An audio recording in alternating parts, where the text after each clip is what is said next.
जय श्री कृष्ण। हमारे शास्त्रों में बताया गया है कि माघ का व्रत सभी व्रतों से बढ़कर है तथा यह सब प्रकार के दानों का फल प्रदान करने वाला है। माघ के स्नान से पाप नष्ट हो जाते हैं और जीवन में आने वाली विपत्तियों का नाश करता है।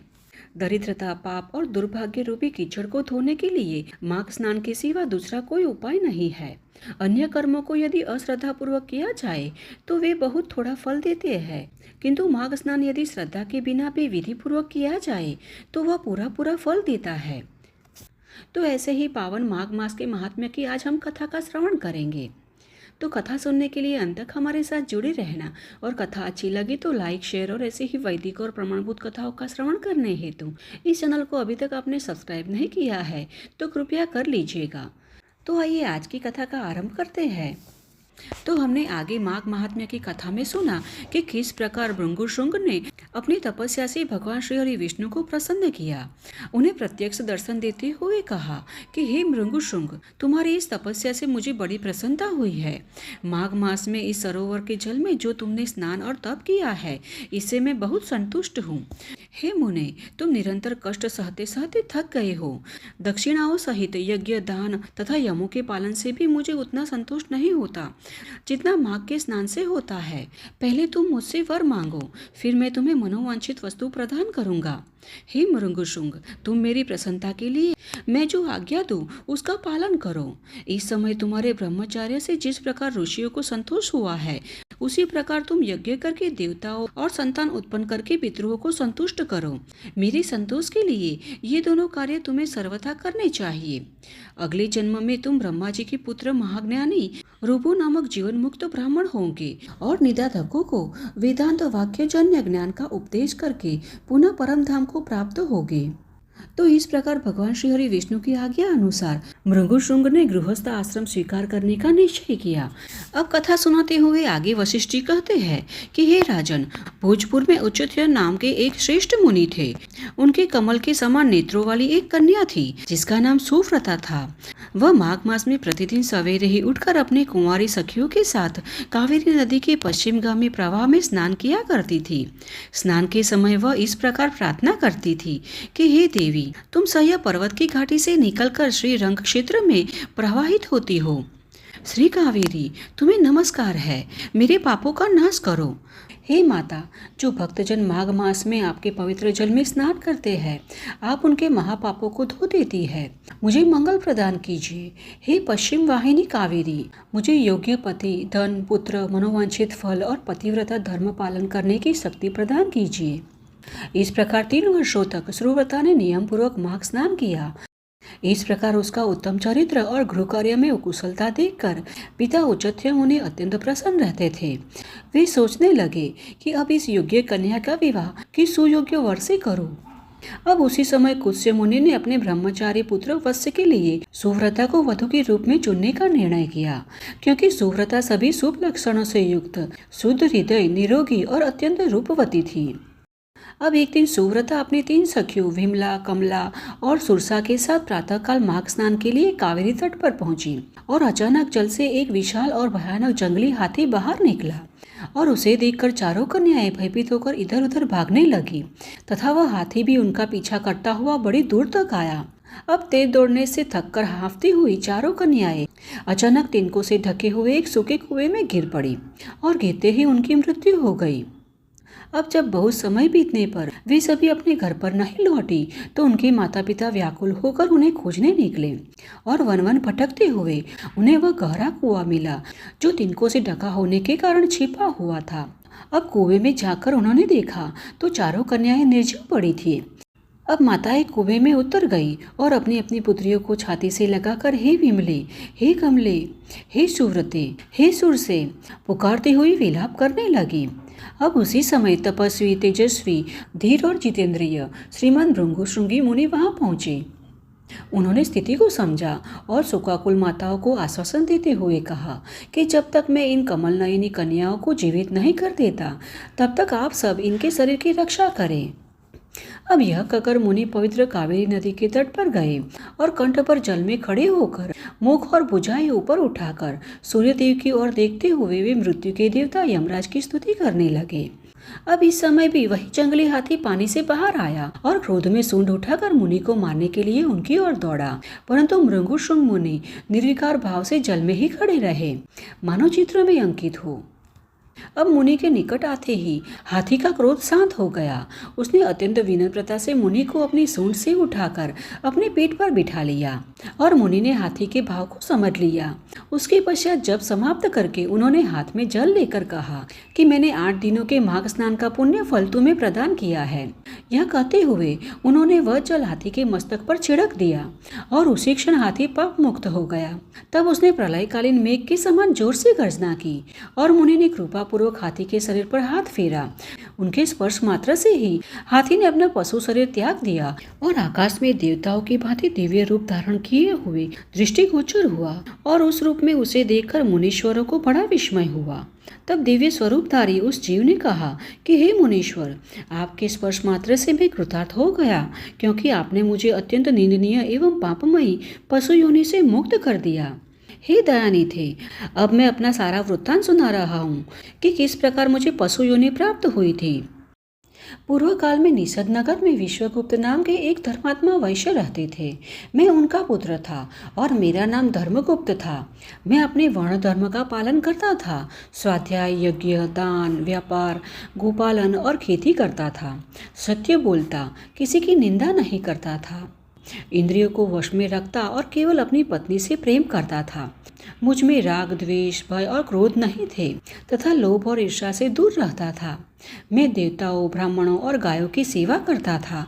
व्यापार में कभी छल कपट नहीं करता था। तोल में भी कभी कमी नहीं करता था। जो वस्तुओं का व्यापार पापमय होता है, उनसे मैं दूर रहता था।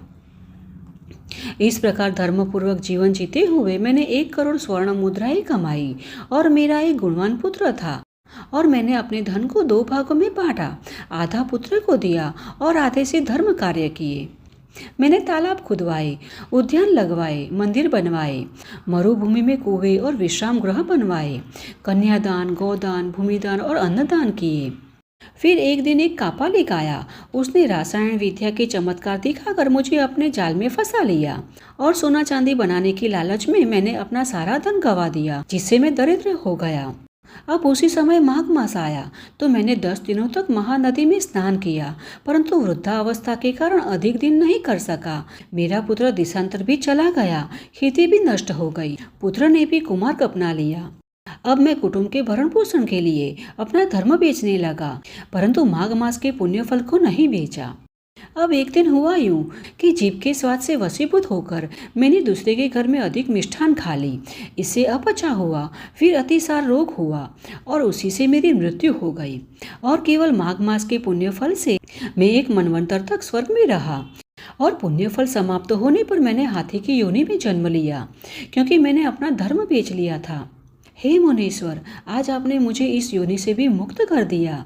आपका पुण्यदान पाकर मुझे पुनः स्वर्ग की प्राप्ति हो रही है। मैं कृतार्थ हो गया। आपको वारंवार नमस्कार है। इस प्रकार कहते हुए वह दिव्य पुरुष स्वर्ग को चला गया।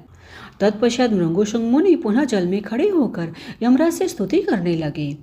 ओम हे यम, धर्मराज, मृत्यु, आतंक, वैवस्वत, काल, सर्वभूतक्षय, औदुंबर, दन्व, नील, परमेष्ठी, भृगोदर, चित्र और चित्रगुप्त, इन 14 नामों से विख्यात भगवान यमराज को नमस्कार है, जिनका मुख दाढ़ों के कारण विकराल प्रतीत होता है और डेढ़ी भौरों से युक्त आंखें क्रूरतापूर्ण जान पड़ती है, जिनके शरीर में ऊपर की ओर उठे हुए बड़े बड़े रोम है तथा होठ भी बहुत लंबे दिखाई देते हैं, ऐसे आप यमराज को मेरा नमस्कार है। आपके अनेक भुजाएं हैं, अनंत नाखून है तथा कजलगिरी के समान काला शरीर है और भयंकर रूप है। आपको मेरा नमस्कार है। भगवान, आपका वेश बड़ा भयानक है। आप पापियों को भय देते, काल दंड से धमकाते और सब प्रकार से अस्त्र शस्त्र धारण करते हैं। बहुत बड़ा भैंसा आपका वाहन है। आपके नेत्र दहकते हुए अंगारों के समान जान पड़ते हैं। आप महान है। मेरु पर्वत के समान आपका विशाल रूप है। आप लाल माला और वस्त्र धारण करते हैं। आपको मेरा नमन है। कल्पांत के मेघों की भांति जिनकी गंभीर गर्जना और प्रलयकालीन वायु के समान प्रचंड वेग है, जो समुद्र को भी पी जाते हैं, संपूर्ण जगत को ग्रास बना लेते हैं। कल्पांत के मेघों की भांति जिनकी गंभीर गर्जना और प्रलयकालीन वायु के समान प्रचंड वेग है, जो समुद्र को भी पी जाते हैं, संपूर्ण जगत को ग्रास बना लेते हैं, पर्वतों को भी चबा जाते हैं और मुख से आग उगलते हैं, उन भगवान यमराज को मेरा नमस्कार है। हे भगवान, अत्यंत घोर और अग्नि के समान तेजस्वी काल रूप मृत्यु तथा बहुत से लोग आपके पास सेवा में उपस्थित रहते हैं। आपको मेरा नमस्कार है। आप भयानक मारी और अत्यंत भयंकर महामारी के साथ रहते हैं। पापिष्टों के लिए आपका एक ही स्वरूप है। आपको बारंबार नमस्कार है। वास्तव में तो आपका मुख खिले हुए कमल के समान प्रसन्नता से पूर्ण है। आपके नेत्रों में करुणा भरी है। आप पितृ स्वरूप है। आपको नमस्कार है। आप सौभाग्य के परम आश्रय है तथा धर्म और अधर्म के ज्ञान में निपुण सभासद आपकी उपासना करते हैं। आपको नमस्कार है। जो 14 सत्पुरुषों के साथ बैठकर जीवों के शुभाशुभ कर्मों का भलीभांति विचार करते हैं, साक्षियों द्वारा अनुमोदित कराकर उन्हें दंड देते हैं तथा संपूर्ण विश्व को शांत रखते हैं, उन दक्षिण दिशा के स्वामी शांत स्वरूप यमराज को मेरा नमस्कार है। आगे कथा सुनाते हुए वशिष्ठ जी कहते हैं कि इस प्रकार स्तुति करते मृगुशुम ने उदारता और करुणा के भंडार तथा दक्षिण दिशा के स्वामी भगवान यम का ध्यान करते हुए उन्हें साष्टांग प्रणाम किया। इससे भगवान यम को बड़ी प्रसन्नता हुई और वे महान तेजस्वी रूप धारण किए हुए मुनि के सामने प्रकट हुए और उस समय उनका मुख कमल प्रसन्नता से खिला हुआ था। उन्होंने प्रसन्नतापूर्वक कहा, मैं तुम्हारे इस स्तोत्र से बहुत संतुष्ट हूँ और तुम्हें वर देने के लिए यहाँ आया हूँ। तुम मुझसे मनोवांछित वर मांगो, मैं तुम्हें अभीष्ट वस्तु प्रदान करूँगा। अब उनकी बातें सुनकर मुनीश्वर भृंगुशुम उठ खड़े हुए और यमराज को सामने उपस्थित देखकर उन्हें बड़ा विस्मय हुआ। उनके नेत्र प्रशंसा से खिल उठे और कृतांत को पाकर उन्होंने अपने को सफल मनोरथ समझा और हाथ जोड़कर कहा कि हे भगवान, इन कन्याओं को प्राणदान दीजिए। मैं आपसे वारंवार यही याचना करता हूँ। अब मुनि का कथन सुनकर धर्मराज ने अदृश्य रूप से उन ब्राह्मण कन्याओं को उनके शरीर में भेज दिया। फिर तो सोकर उठी हुई की भांति वे कन्याएं उठ खड़ी हुई और अपनी बालिकाओं को सचेत होते हुए देख माताओं को भी बड़ा हर्ष हुआ। उसके पश्चात कन्याएं पहले की भांति ही अपना अपना वस्त्र पहनकर माताओं को बुलाकर उनके साथ अपने घर चली गई। वशिष्ठ जी कहते हैं, इस प्रकार विप्रवर भृंगुशुम को वरदान देकर यम देवता अपने पार्षदों के साथ अंतर्ध्यान हो गए और इधर ब्राह्मण भी यमराज से वर पाकर बड़ी प्रसन्नता के साथ अपने आश्रम को लौट गए। और जो मनुष्य प्रतिदिन यमराज की इस स्तुति का पाठ करेगा उसे कभी यम यातना नहीं भुगतनी पड़ेगी। उसके ऊपर यमराज सदैव प्रसन्न होंगे। उसकी संतति का कभी अपमृत्यु से पराभव न होगा। उसे इस लोक और परलोक में भी लक्ष्मी की प्राप्ति होगी तथा कभी रोगों का शिकार नहीं होना पड़ेगा। तो इस प्रकार वशिष्ठ जी ने माघ मास में किए जाने वाले स्नान के महात्म्य का वर्णन किया है, जिसका हमने आज श्रवण किया। और हमें आशा है कि यह कथा आपको अच्छी लगी होगी, तो इसे अधिक से अधिक लोगों में भी शेयर कीजिएगा, जिससे कि वे भी इस कथा का श्रवण कर पुण्य फल की प्राप्ति कर सके। तो चलिए, हमारे शास्त्रों में वर्णित ऐसे ही वैदिक और प्रमाणभूत कथाओं के साथ फिर से मिलते हैं। तब तक के लिए जय श्री कृष्ण।